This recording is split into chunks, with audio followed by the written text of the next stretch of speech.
Ryan with Miss.Geek here, and today I'm putting a pause on the BitX40 project right now because I'm having some issues with it. So if you're following along that project, I will be getting back to it, I promise. But I've had to kind of hit pause on that one for now until I can engineer a fix for something, and I'll talk about that in one of those videos.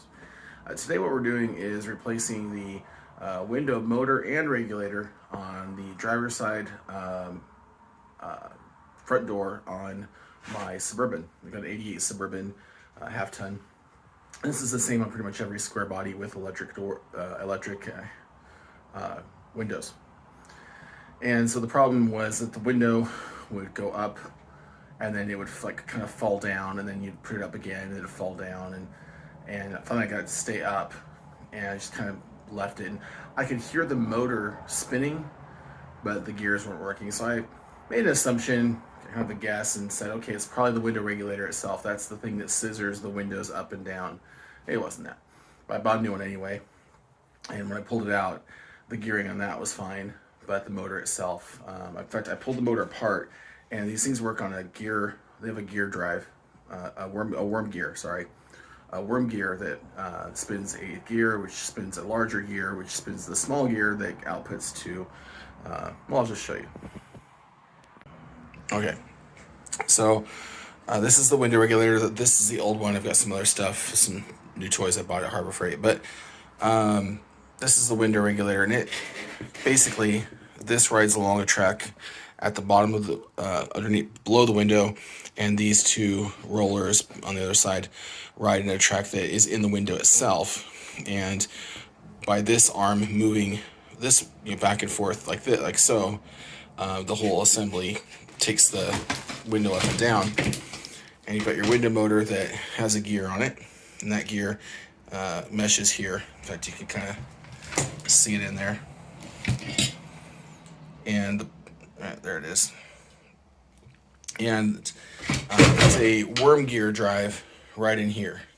And I actually pulled that motor out on my old one, and you can see the worm gear is extremely worn. And so it wasn't meshing at all. And that was why my window didn't work.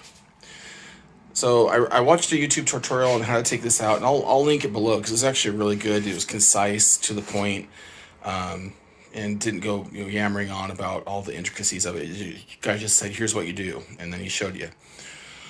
So I'm following his steps, including greasing these moving points here, greasing those wheels. But one of the steps he gave was that when you take the assembly out, use some tape to hold the window up. And went out to, because what can happen is if you pull it out, the window will fall down and potentially break, shatter, which means you need a new window. And so I didn't want to have to go through that. So I used his suggestion, but then I ran into some snags. This is a new window motor that I had to buy locally, and it was really cheap. It was like $30. I think you can get it cheaper online, but the thing was cheaply made. And like, there's holes here.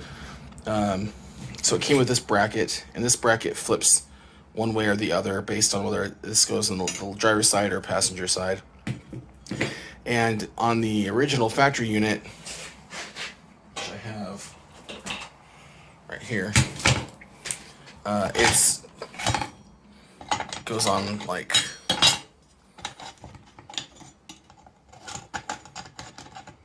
so, roughly. And I've messed with this one. On the original factory unit, it goes here, and it's riveted in. So I thought there was a problem with this one because one of the bolts actually stripped when I went to go put this together. The other problem is that the holes here for the hardware that they gave you are too small. I had to actually drill them out with a 1/4-inch drill bit in order to get these bolts and nuts on, so that it's together.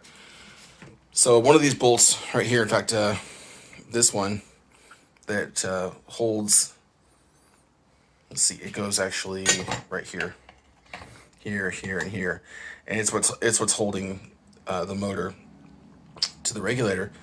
It's stripped. So in fact, I thought it was this piece that's stripped. That's why I ripped the one off of this one, the old motor, and swapped it onto the new one. I thought this had stripped out. It wasn't. It was the bolt. So I got to run to the hardware store and find another bolt. But I went to go out to my car and go check out check on the truck. Well, I walked past the truck to get to the car, and I looked and I saw something kind of alarming. Yeah, that's the alarming thing. There's no window in the window right now, and we get rain here and stuff. So I had stored things in here. I had put my tools and stuff in here, so I was kind of worried. I thought, oh no, let's find out what the damage is. And thankfully, my window is intact. So all I need to do is pull it up and hold it and do the tape thing again, and not leave it overnight this time. Assemble it quickly. So anyway, I'll do more video when I get it back together, and I've got a couple of things I'm going to do to try to make this work well. So anyway, we'll follow up here in the next bit of this video after I get back from the hardware store and make some progress. All right, so it's the next day. I had to cut it short last night because it was getting dark and it was getting time for dinner and everything. And I've got the regulator back in along with the new motor. And I found that the easiest way to get into this thing was to basically put my arm down here in order to reconnect the wire for it. And then I went and reconnected the battery, and there we go. It's working. It's not very fast. That's because the felts are all brand new. They've got to break in, so that'll take some time. Even if it's never faster than this, I'm okay with it. I mean, it's kind of nice, but not a big deal. And so now I'm just gonna disconnect the electrical and put it all back together. Now I do need to install the window felts along here. That's still got to be done, and I got to clean off that moss because of the window felts being rotten before, algae and whatever was able to grow on this window. So I'm just gonna try to get in there with something to scrape that off, maybe a razor or something. I've got a razor on the end of a handle that you can use for things like this. And this truck this is the original paint. It's over 30 years old, I guess, probably 32 or 33 years old, and it's got those algae issues because it gets stored outside, and she's getting a little bit of rust, up here, and but this is a pretty old truck, and it's mostly rust free. I think what I might try to do once I get more work done, I might try to address some of the rust issues. It's got just a little bit. Also got a broken window right here, and she's got some other issues. Nothing too bad though, but it's a pretty good truck for me. I've been really happy with it. I've only put a few thousand miles on it in the last few years, so a lot of it's because of things like this, and if I turn it off, it just stays there, and the intermittent doesn't work anymore because about, I don't know, a few months after I got it, there's smoke coming from down here, and so I just needed to get it working at all. So I just took it apart, and it's still just zip tied up there. It has been for years. So I want to get that all fixed. I did get it working just by jiggling things around, basically. Not the greatest way to approach it, but it's been workable. So gonna get this cleaned up and get the new felts in here, inside and out. The inside one goes on the door card, so I'll do that, and then the outside one goes in the door itself. So I gotta put the window down for that. In fact, maybe I'll leave it plugged in for now until I get that done. So I'll come back when all that's finished. All right, so for everyone looking for expert advice, I just want to tell you you're at the wrong channel. But there's a couple things about this truck that have been bothering me for a long time. One of them is that the clips that hold this is the window switches. The clips that hold this into the door card are long gone, and this has always been hanging out. And just to give you an idea, by the way, the reason I have the door card in the workshop is because I had to put the new felt on it. Here's the old one. It wasn't actually in too bad a shape, but if you're gonna replace one, you replace both, right?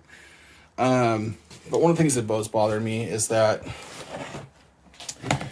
this weather strip along the bottom here was just had fallen out, and it was kind of loose and all over the place. You can see the adhesive for its shot. So I went and grabbed the old hot glue gun, and that did pretty good. Now, so you can see on the power door switch, there's these clips here that hold it in, and of course they're long gone on my power window switch here. So since I already got the hot glue gun out, I'm just gonna hot glue it. So flip this over here.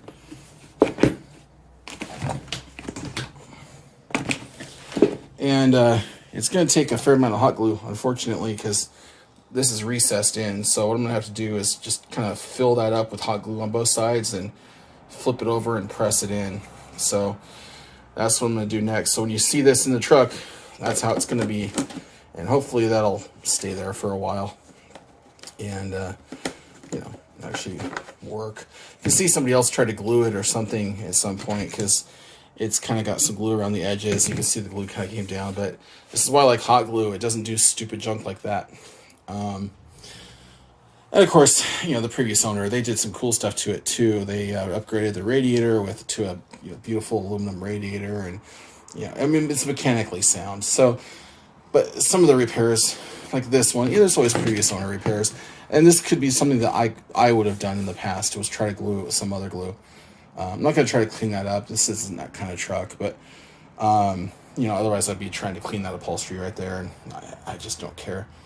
This is basically a camping rig. I'm going to try to make it a little bit nicer so that the longer drives, more than an hour, more than half an hour, honestly. This truck can get loud. So I'm going to try to just quiet it down a little bit with some of these things. But, silly stuff like this, it's an easy fix with some hot glue. So I'm going to do that. One thing I noticed about this door card, let's see, what was it? Oh, getting this off, I just used a pick. That was really helpful because you can see you're going to have to really get some distance away from the door card, the plastic, to get that barb there. It's kind of barbed there. You got that flap sticking up. So you got to really get it away from that, which means you really got to bend the heck out of those clips. So to get them out of the way, which is a good thing. You don't want that coming off. But anyway, so I'm gonna hot glue that and then put it back in the truck. Got the other felt in the door. So it's time to put the door card back on and see how it goes. All right, welcome back, and I'm in the truck. I'm not driving, of course, because that'd be stupid. Video on driving's bad for your health, but you can barely see it because I actually washed the window, but it goes up and down, and it's actually going nice and fast now that the truck's on. Wasn't getting a whole lot of voltage. I mean, it's getting like 10 volts or something before, or actually it's getting 12, but it's dropping down to 10 because batteries. It's probably pulling a lot of load. It's got pretty thick wires on it, but anyway, it's going up down beautifully. I can still use to clean that window a bit more here, but anyway, so the project's complete. The felts look real good. They're not perfect, but this is just I'm all about function right now. I'm not trying to restore this truck. It's not what this truck is for. It's to get used and ride it hard, put it away wet kind of thing. I don't take super good care of it on the cosmetic side. I just care about function. And I don't want it rusting out from under me. That's the other thing. But I'm not over worried about if it's muddy or it's dirty or whatever. It's just not that kind of truck. Anyway, so it's not a trail truck, but I'm just not that way about it. If it was a show truck or something that was to be nice around town, I'd probably do more. But it's just for something to go driving in.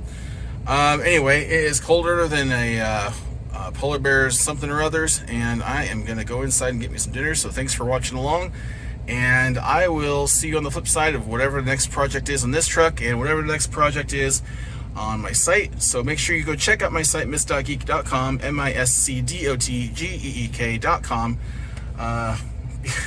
That was way too much spelling. You can spell it. It's on the page in front of you. Anyway, go check out the website. There's some news on there too about why the site's been so slow lately and some upcoming projects. So make sure you check it out. Anyway, thanks for watching. To my ham radio followers, which is most of you, 73. Anybody else watching this video, please take it with a grain of salt. This is not an instructional video. It's a, hey, look, if I can do it, you can do it. Because I have no idea what I'm doing with this stuff at all. Well, a little bit, but it's just a bunch of series of semi-educated guesses. All right, take care now. Bye-bye.